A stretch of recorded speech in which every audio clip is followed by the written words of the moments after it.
tudatsinzwe n'uburiganya bwa Satani. Ntabwo Satani ashobora kutwegera muri izi mbaraga twakiriye. Nimuhagarare mushikamye noneho twakiriye imbaraga zidasanzwe ubwo twinjiye mu mwuka wa Pentekote w'amagambo ameze kuri. Bibiliya ngo kuko tudakirana n'abafite amaraso n'umubiri, ahubwo dukirana n'abatware n'abafite ubushobozi n'abategeka isi y'umwijima n'imyuka mibi y'ahantu ho mu ijuru. Abo nibo dukirana. Nuko rero mutwara ingabo zose intwaro zose z'Imana ngo mubashe gukomera ku munsi mubi, kandi murangije byose mubashe guhagarara mudatsinzwe. Muhagarare mushikamye, mukenyeye kuri, mwambaye gukiranuka nk'icyuma gikingira igituza. Mutwese inkweto arizo butumwa bwiza bubiteguza, kuko erega nimuhagarare turwana n'abatwara. Turwana n'abafite imyuka mibi yo mu kirere. Turwana n'abafite ubushobozi, turwana n'abadufiteho ubushobozi. Ariko amagambo ya Pentekote twakiriye naza dufashe kurwana n'ibidafite umumaro imbere y'amaso yacu. Uko twakiriye imbaraga zidasanzwe. Ibisigaye ni mukomerere mu mwami no mu mbaraga z'ubushobozi bwe bwinshi. Ubwo twamaze kwakira amagambo akomeye, ni mwakira ubushobozi, ni mwakira ubutwari, ni muhangane n'imyuka mu kirere n'ibintu bitegeka isi y'umwijima. Ibyo byose tubifiteho ubutware ubwo twakiraga imbaraga z'umwuka wera. Haleluya. Amen. Amen. Amen. Nanjye nakimishwa no kubaganirira ku neza y'Imana. Nubwo bimeze bityo, imbaraga z'utwara zakiriye, twakiriye ubutware budasanzwe, twakiriye imbaraga zo guhangana n'abatware n'abategeka isi y'umwijima. Ariko njyewe natekereje ko tuganira ku neza y'Imana, kuko hakiri ibyiringiro yuko amateka yahinduka. Nubwo wari utangiriye kwigirira nabi, haracyari ibyiringiro yuko amateka yawe yahinduka. Haleluya. Amen. Unyemerere dusome ijambo ry'Imana, igitabo cya Samueli wa kabiri. Igitabo cya Samueli wa kabiri ni ibice 9 n'umurongo wa mbere. Tubasome mu izina rya Yesu. Muranyumva neza? Yego. Haleluya. Amen. Samueli wa kabiri ibice 9 n'umurongo wa mbere. Bibiliya irambwira ngo bukeye Dawidi arabaza ati, mbese hari wasigaye mu muryango wa Sawuli ngo mugirire neza ku bwa Yonatani? Kandi mu nzu ya Sawuli hariho umugaragu we witwaga Siba. Baramuhamagara ngo yitabe Dawidi. Umwami aramubaza ati, mbese ni wowe Siba? Nawe ati, ninjye umugaragu wawe. Umwami aramubaza ati, harya ntawe ukiriho mu nzu ya Sawuli ngo mugirire imbabazi z'Imana? Amen. Haleluya. Amen. Asubiza umwami ati, haracyariho umwana wa Yonatani umugaye ibirenge. Mwumva ayo makuru yari atanze n'ukuri turaza kubyumva. Siba asubiza umwami ati, haracyariho umwana wa Yonatani umugaye ibirenge. Umwami aramubaza ati, aba hehe? Siba asubiza umwami ati, aba mu rugo rwa Makiri mwene Amiyeli i Lodeba. Umwami aramutumira amukura mu rugo rwa Makiri mwene Amiyeli i Lodeba. Nuko Mefibosheti mwene Yonatani mwene Sawuli yitaba Dawidi. Ageze imbere ye agwa yubamye aramuramya. Maze Dawidi aravuga ati, Mefibosheti aritaba ati, karame, umugaragu wawe ni hano. Kuri 7 Bibiliya ngo Dawidi aramubwira ati, humura, nawe humura. Kuko ntazabura kukugirira neza ku bwa Yonatani. Amen. Ikigeretse kuri ibyo, kandi nzagusubiza imisozi yose y'inyarurengo ya sogokuru Sawuli. Kandi uzajya urira ku meza yanjye iminsi yose. Amen. Amen. Umuge ngo amen. Amen. Amen. Amen. Ineza y'Imana igeraho ikibukwa uko byagenda kose. Imbabazi z'Imana zigeraho zikibukwa uko byagenda kose. Haracyari ibyiringiro yuko amateka yawe yahinduka. Bibiliya nubwo bari batangiye kurya ibitaribwa bapfundikanya bajya amahurungu y'iruma yaboze, ariko hari hakiri ibyiringiro yuko amateka yawe yashobora guhinduka. Tugiye kuvuga ku mateka ku rukundo rwa Yonatani na Dawidi. Tugaruke tuvuge uburyo Imana igirira abantu neza ba. Yego. Haleluya. Amen. Biramya ngo bukeye Dawudi abaza ati mbese hari uwasigaye uko mubireba uko mumeze gutya ko tubona tugeze muri uru rwego ko tubona tugeze muri aka gakikane yatuye quelqu'un hari uwasigaye wo mu muryango wa Sawuli ngo mugirire neza kubwa Yonatani kubw'amateka ya Yonatani na Dawidi Bibiliya irambwira ngo bakundanaga nk'agati gakubiranije mu yandi magambo bari bageze ku rwego rwo kwijishura umwenda yambaye umwitero wambaye akawuheza Yonatani akawuheza Dawudi niko amateka yabo yarateye.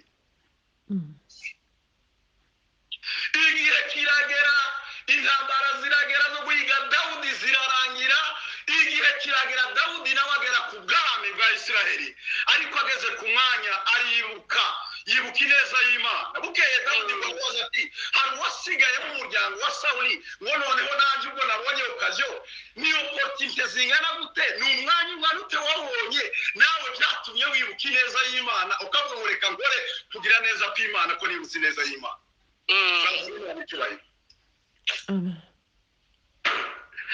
Bukeye Dawidi arabaza ati mbese hari uwasigaye mu muryango wa Sawuli ngo mugire ineza y'Imana kubwa Yonatani.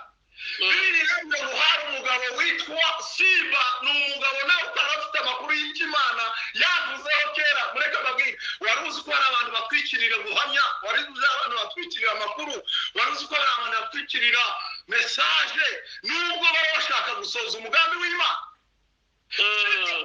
Ati ngo arahari ariko amugaye ibirenge sente pasa la question ntabwo aricyo kibazo bari bamajije arahari ariko amugaye ibirenge.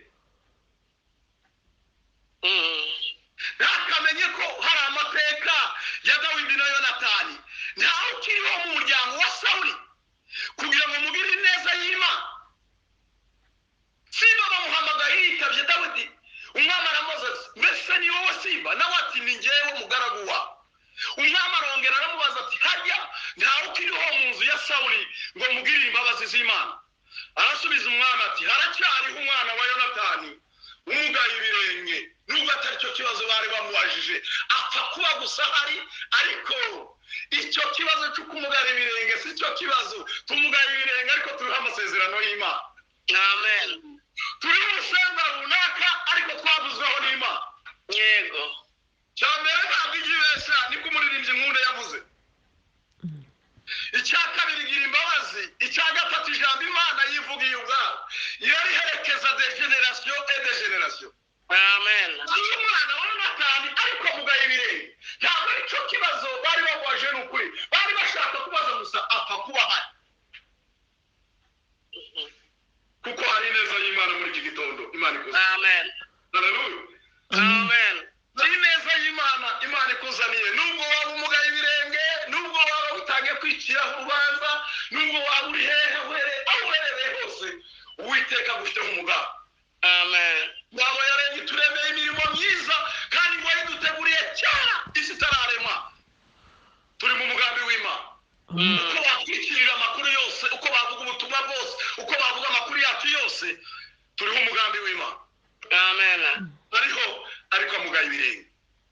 Umwami aramusubiza ati abahehe apfa kuba hari gusa aramubwira ngo aba mu rugo rwa Makiri mwene Amiyeli Irodebari iyepfo hatari amakuru hatari network iyepfo abiyo Irodebari iyepfo hatari ubwiza hatari communication hatari amasezerano mu yandi magambo nta byiringiro byo kubaho yari akiriho n'ibwami n'imodoka z'ibwami ntizagerayo ari iyepfo aba mu rugo rwa Makiri mwene Amiyeli Irodebari.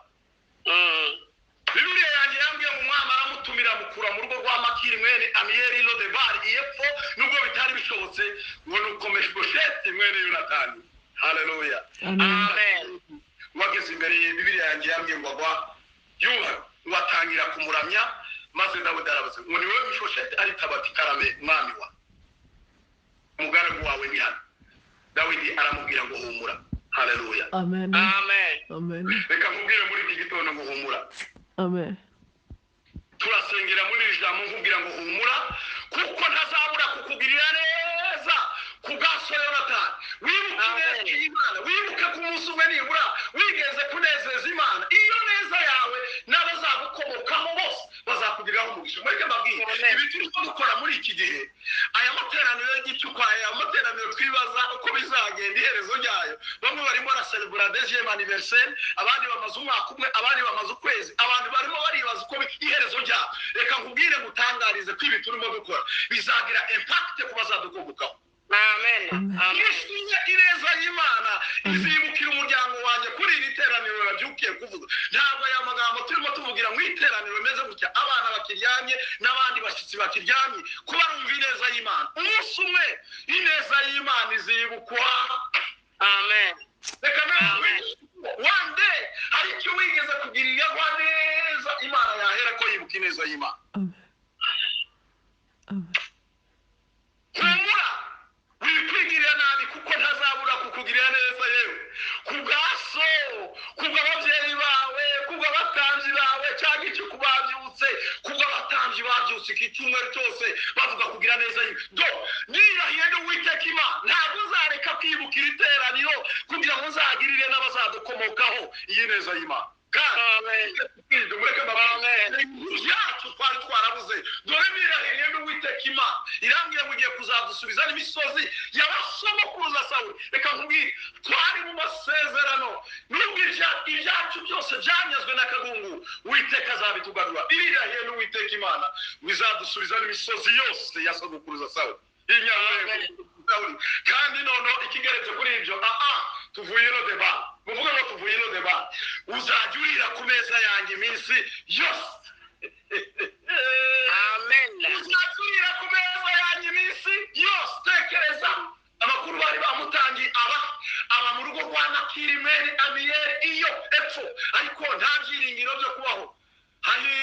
Imana we nta byiringiro nta musezerano yibukaga nta neza y'Imana yumvaga ko byarangiye ahubwo icyo Sawuli icyo Dawudi amutumiriye yibwiraga ko ari ukumuhora ari ukumwishyira ngo amubaririze ariko ntakamenye ko ari ineza y'Imana.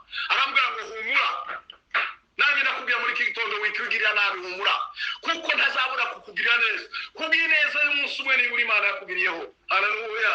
Amen. Niyo wigeze kunezeza Imana nibura wibuke ku munsi umwe wigeze kwakira abashyitsi bikagenda neza wibuke ku munsi umwe wigeze kugira icyo ukora kikanezeza Imana. Imana reka ngutangarize ko ari Imana igiye guheraho nubwo warakibagiwe bibirimbwira babagabo bane babebe nuko dore ndasakuje ariko niyo wabindi muri salo nawe nimuzakuriza no musitsi yamye nta musitsi urimo n'abana baryamye ariko reka nkubwire ngo nubwo n'abasakuje ariko naje kukubwira ngo humura kuko ntazabura kukugira neza wibuke ku munsi umwe one day hari icyo wakoze kinezeza Imana. Imana igiye kubwiheraho gusa igukure yepfo iyo mu rutimvu ingoma iyo muti y'umukwa iyo deba hari icyo Imana yaheraho humura kandi kigeretse kuri ibyo ni ukuri igiye kukugarurira ibyawe. Amen. Igiye kukugarurira imisozi yose Bibiliya yambwiye ni ya sogokuruza Sawuli. Haleluya. Ikigeretse amateka yawe yahindutse ye weweho mugaragu w'Imana weweho wibutswe n'Imana uzajya urira ku meza yanjye iminsi yose n'Uwiteka Imana ibivuze muri iteraniro. Amen. Haleluya. Amen. Uzajya urira ku meza yanjye iminsi yose. Umugaragu wawe yarageze harabwa mu mugaragu wawe ndiki kunyitaho kandi urwego naringeze kukwitwa intumbi y'imbwa naringezeho abantu bampamagara mu mazina bankitwaya bamfobya bavuga dore nakirira nacyo ariko ntibakamenya ko nabuzwe n'Imana. Abantu bari batangiye kuguhinduriraho amazina batangiye Haleluya. Wibuke Amen. Uyu ni wowe wakoze icyaha cyangwa n'ababyeyi be ko yavutse ari impumyi avuga ngo ari uyu nta cyaha yakoze n'ababyeyi be nta cyaha bakoze ahubwo izo mpaka zikuriho urwo rusaku rukuriho kugira ngo umunsi umwe ineza y'Imana izibukwe kugira ngo umunsi umwe abantu bazibuke ku neza y'Imana. Ndakurahiriye buze Uwiteka Imana imbaraga twakireza umwuka wera nizo tuma ibyacu byari byarumye byongera kugira ubuzima byongera guhuha n'umuyaga bikagira ubuzima bikabaho ineza y'Imana ikibuka. Amen. Nimuhumure kuko ntazabura kubagirira neza kubw'ineza y'abababanjirije muri uyu murimo kubw'ineza nubwo wari utangiye kwita intumbi y'imbwa Bibiliya yanjye yambwiye ngo umwami ahera ko ahamagara Siba umugaragu wa Sawuli aramubwira ati ibyari bya Sawuli byose byabo mu nzu ye bose mbigabiye mwene shobuja ariko wowe n'abahungu bawe 10 mugiye kuzajya muhingira Mefibosheti iminsi yose ariko chaque midi azajya arira ku meza y'umwami weho uko mwamutekerezaga na background ye n'amateka ye ibintu byahindutse. Azajya arira ku meza yanjye iminsi yose. Amen.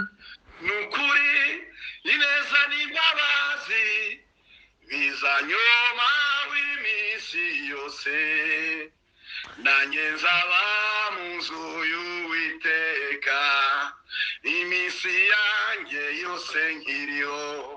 Nukuri ineza n'imbabazi bizanyoma w'iminsi yose nanjye nzaba mu nzu y'Uwiteka iminsi yanjye yose nkiriho. Haleluya. Amen. Haleluya. Amen. Nubwo bari batangiye kuguhindurira amazina n'inyito n'icyerekezo bamwe bakwitirira utuzina twa kera bagusubiza mu mateka ya kera bagusubiza iyude bari babwira ngo ibintu byahindutse ineza y'Imana yibutse. Amen. Babwira ngo umunsi umwe Imana yibutse igitaramo nakoreye aha. Imana yibutse ko umunsi umwe nigeze kwakira abashyitsi bakanezerwa bakagenda bishimye ineza y'Imana yibutse. Batangarize ko cya gitaramo cyibutswe, batangarize ko bya joro ryibutswe, batangarize ko ya neza y'Imana yibutswe. Ni ukuri pe wikwigirira nabi nawe watangira kurira ku meza ya shobuja muri iki gitondo. Mana ntukora nk'abantu ngo tubwire ibinyoma. Haleluya. Amen. Ntujya uhemuka kandi ntukoze isoni habwa ikuzo Mana yacu. Haracyari ibyiringiro yewe yuko amateka yawe yahinduka.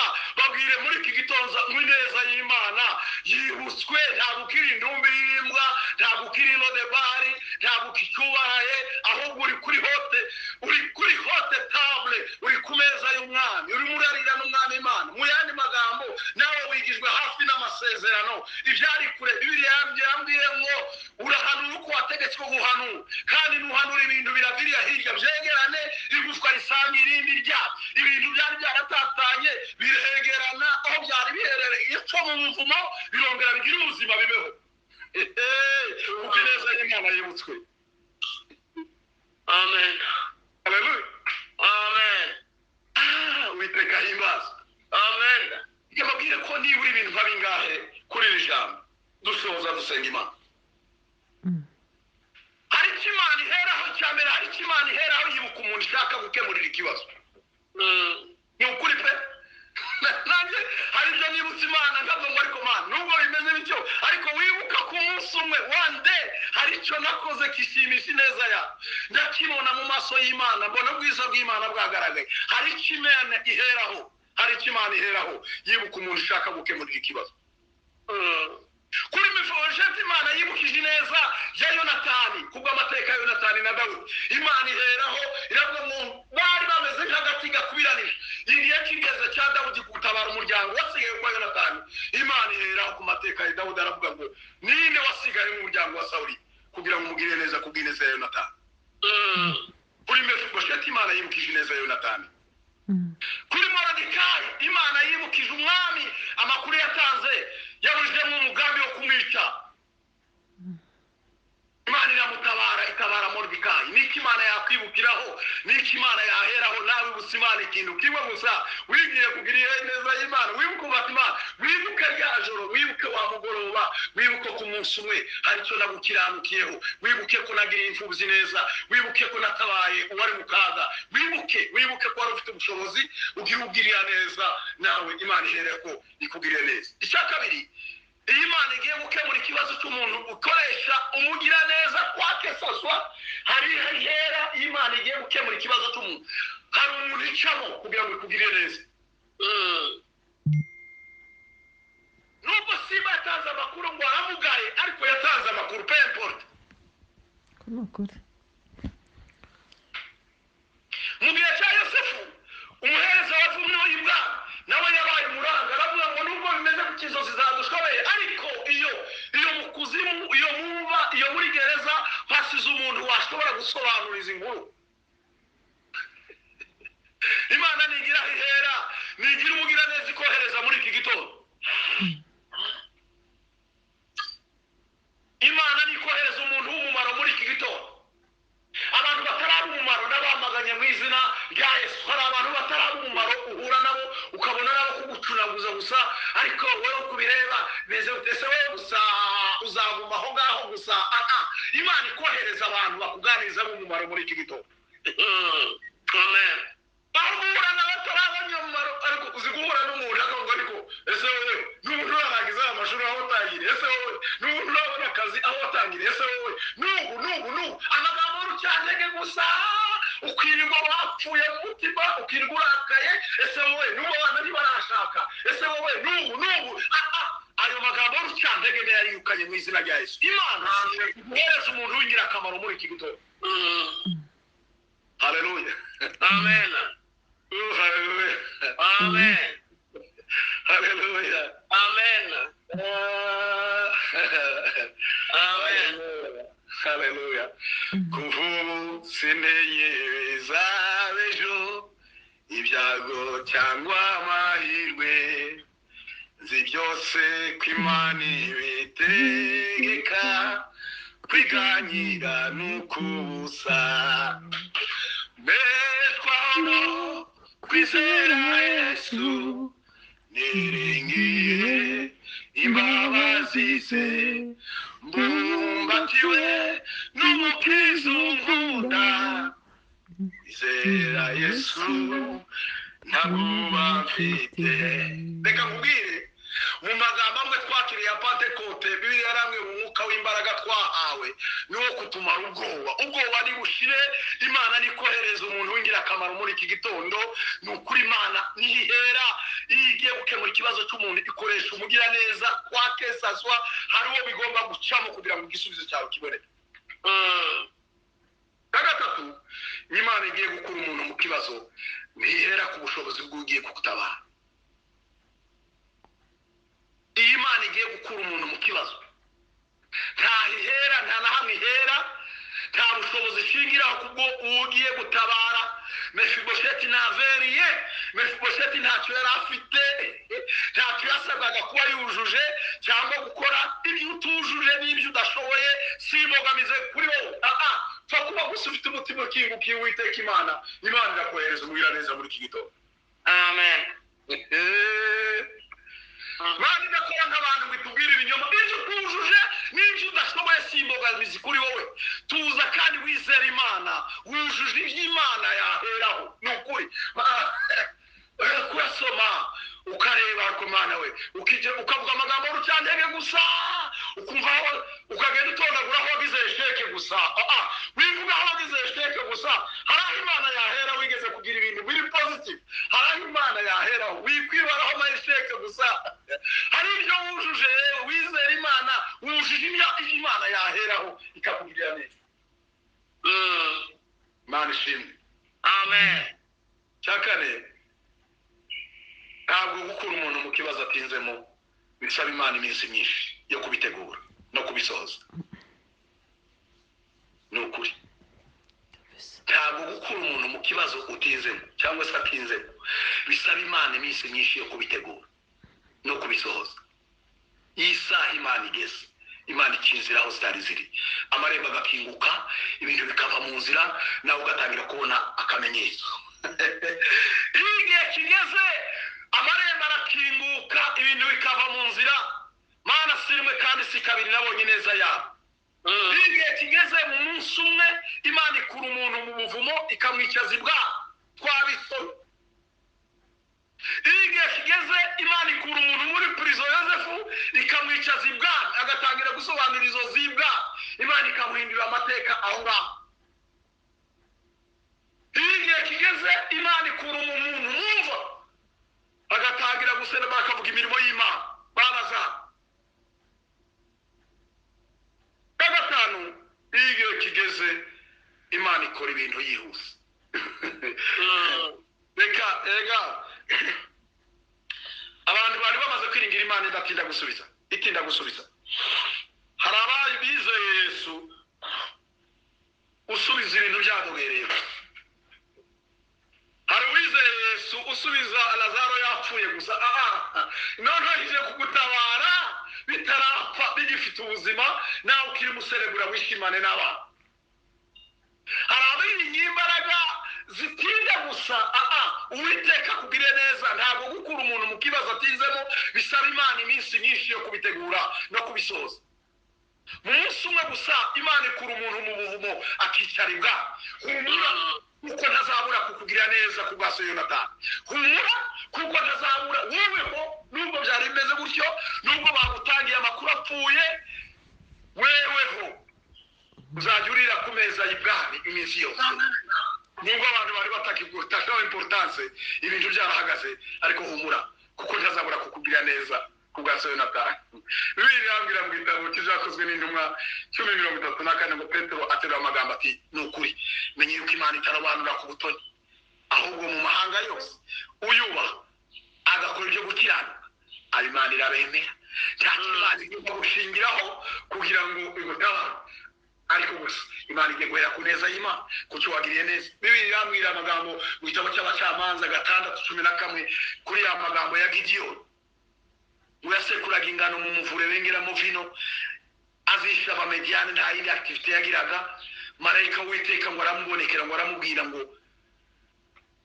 ari kumwe nawe arahakana ngo ariko niba Uwiteka ari kumwe natwe ibi byose kuki bikimo bimbaho? Kandi narumvise amagambo yo kwizera depuis, narumvise amagambo akomeye ahubwo ngo ngewe ntacyo nicyo dayere ni n'umuhererezi mu nzu y'iwacu. Ariko biyanjye yambwiye ngo humura genda uko izo mbaraga zawe zingana ni wowe washyizeho uyu munsi wo gutabara ubwoko bw'Imana. Yaratangiye kwikira ubaza ngo daherenge ni n'umuhererezi ntacyo mfite, ariko reka mubwire ngo Imana ntakihera. Yita ku bushobozi wigiye gutabara, ariko reka mubwire ko umunsi umwe neza y'Imana izibukwa. Haleluya. Amen. Yuko amateka yawe yahinduke. Birambira mu gitabo cy'Abami ba 2 ngo nimwumve none ijambo ry'Uwiteka. Uwiteka aravuze ngo ejo ngiki gihe kwirembo ry'Isamariya nawe wahaha bikemera, indengo y'ishuringe zigiye kugurwa shekeri imwe, kandi indengo zizasayiri nazo ngo zigiye kugurwa shekeri imwe. Ariko abantu bakurikiye amagambo ngo naho Uwiteka yakingura amadirisha yo mu ijuru, ibintu Pastor Obesa avugiye kuri social media ntibyabaho. Aravuga ngo muzabirebesha amaso gusa ko ntuzabiryaho, ariko nsabye Uwiteka niringira vuga ngo ineza y'Imana kugarukire muri iki gitondo, wongere wumve gukwirwa neza n'Imana, wongere kumva ineza y'Imana. Haracyari ibyiringiro yuko igiti gitemo cyongera kigashibuka kikaba bitontume. Biri hamwe ngo isishu gusa kumva amazi ukikongera kigashibuka kikabaho. Reka nkubwire ngo ineza y'Imana izongera yibukwe. Nubwo abantu bari batangiye kuguhereza ariko ukuboko kw'Imana kwamukurayo ukigira amasezerano y'Imana, kuko wakira imbaraga zidasanzwe, ubwo wakira imbaraga z'Umwuka Wera. Imbaraga z'Uwiteka zikomeze kubana natwe no kuri izina rya Yesu Kristo. Amen.